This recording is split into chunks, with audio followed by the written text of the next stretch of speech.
Shoqata Rajonale e Futbollit Shkodër organizon në mesjavë kampionatin e veteranëve master mbi 40 vjeçë në futboll. Njëriësi për herë të parë zhvillohet në Shkodër me sekretarin e përgjithshëm të kësaj shoqate Jetmir Podgorica. Podgorica diçka interesante, për herë të parë vjen në Shkodër. Jo vetëm në Shkodër, por edhe në Shqipëri vjen për herë të parë në këtë lloj organizimit, pasi është një kampionat master për mbi 40 vjeç dhe është mes institucioneve, pra edhe mendoj që është një risi shumë e bukur që ka njallë shumë interes në qytetin tonë. Sa ekipe marrin pjesë? Ne kena fillu me 8 ekipe, realisht interesi ka qenë shumë më i madh, po ne na nalën 8 institucione që janë ndoshta edhe kryesore në qytetin e Shkodrës, dhe prandaj kena fillu me 8 ekipe dhe vini që vjen mendohet duke parë nga interesimi që mos zhenu si kampionat. Konkretisht, kush janë disa nga institucionet apo ekipet pjesëmarrëse? Konkretisht janë vllaznia e veteranëve, me emra shumë të shumë në energjinë e vet, pra nga Hysen Zmiani, Suad Lici, Edmond Doçi, Belisha dhe shumë të tjerë, Avenir Dani që janë pjesë të ekipit, pra është një ekip realisht shumë i mirë. Është ekipi i Shoqatës Rajonale të Futbollit Shkodër, pra marrin pjesë trajnerë delegat, po komplet stafi jon. Është Universiteti Luish Grakuçi i Shkodrës, janë mediat, pra gazetarët, lokal të Shkodrës, është Osheja, Tatimet dhe Bashkia Shkodër. Dhe Spitali Rajonal gjithashtu që marrin pjesë. Sa është menduar të zgjatë në sa faza?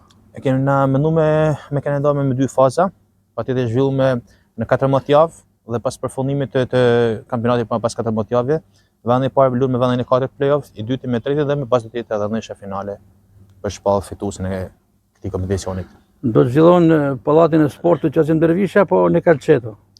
Për shkak të mbi ngarkesës që realisht ka Pallati i Sportit, që realisht edhe ne kena nevojë për një pallat sportit si qyteti i Shkodrës, për me kandidat më i madh dhe me kushte më europiane, ne do të zhvillojmë në Calceto, ndoshta mund ta mendojmë domethënë finale në Pallatin e Sportit, duke parë se ka shumë interes për ta një këtë kampionat.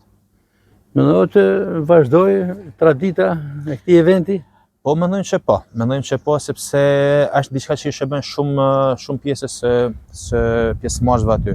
Pasi gjithë ato që marrin pjesë realisht kanë edhe një ngarkesë shumë të madhe psikologjike, po të shikosh gjithë këto institucione që përmendme, dhe kjo është një mënyrë shumë e mirë që edhe me largu stresin e përditshëm, u njoft me shokë të ri dhe me konkuru sportivisht sado që kena mundësi.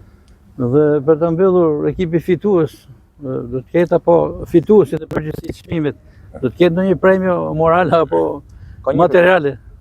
Ka një premio goxhet një financiare për vendin e parë dhe vendin e dytë, por mendoj që më e rëndësishme është që ne më kënaqemi me njëri tjetrin, sepse janë edhe nga sfidimit që i bëjmë mes ekipeve dhe besoj që ka arritur edhe bashkëpunimin e shoqatës tonë me institucionet, dhe mendoj që është diçka shumë pozitive për ne.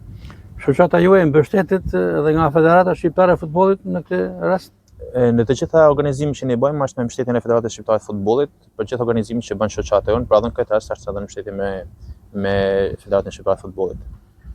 Ishim me Jetmir Podgoricën, sekretari i përgjithshëm i Shoqatës Rajonale të Futbollit Shkodrës, që së bashku me kreun e kësaj shoqate Lazar Matia dhe stafin e tij kanë bërë të mundur pikërisht organizimin e një eventi të tillë që vjen për herë të parë në Shkodër dhe në Shqipëri, kampionati i futbollit master për veteranët në institucionin mbi moshën 40 vjeç, diçka shumë interesante. Urime Jetmir për këtë nisëm dhe mbarësi aktivitetit.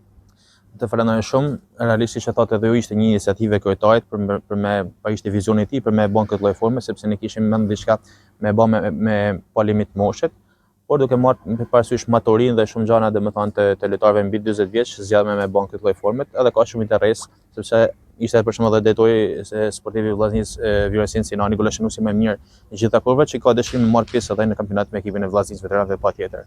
Falenderoj edhe ju për simite lokale që edhe do të marrë pjesë në kampionat ku do të jemi edhe kundërshtar sportiv, po edhe që do të mbuloni në tërësi aktivitetin tonë. Do të marrim pjesë dhe unë do të vijoj të mbroj si zakonisht portën, si portier i ka hershëm i ekipit mediatik, por dikur kam luajtur edhe me ekipin zinxhir të vllaznisë. Patjetër, prandaj është diçka pozitive ky kampionat, sepse rikthen edhe nostalgjinë tek lojtarët që kanë luajtur, i ndihmon edhe në aspektin psikologjik, sepse lojtarët marrin një goditje psikologjike pas përfundimit të aktivitetit të tyre futbollistik, edhe prandaj që shpresoj të kalojmë sa më mirë. Krejt e fundit, kush mendoni se mund të jetë fitues? Ke shikon si favorit? Po duke pa listat, me thënë të drejtën, janë të gjitha ekipet që janë në garë shumë fort dhe nuk mund të them një favorit akoma, sepse janë të gjitha ekipet që janë mobilizuar maksimum, pra me uniforma, kanë filluar stërvitjen që nga momenti që kanë marrë njoftimin, prandaj do t'ja lëmë ndoshta fushës së lojës dhe do ta shikojmë edhe në pasqyrimin tuaj në media. Faleminderit dhe suksese Podgoricës. Faleminderit edhe ju.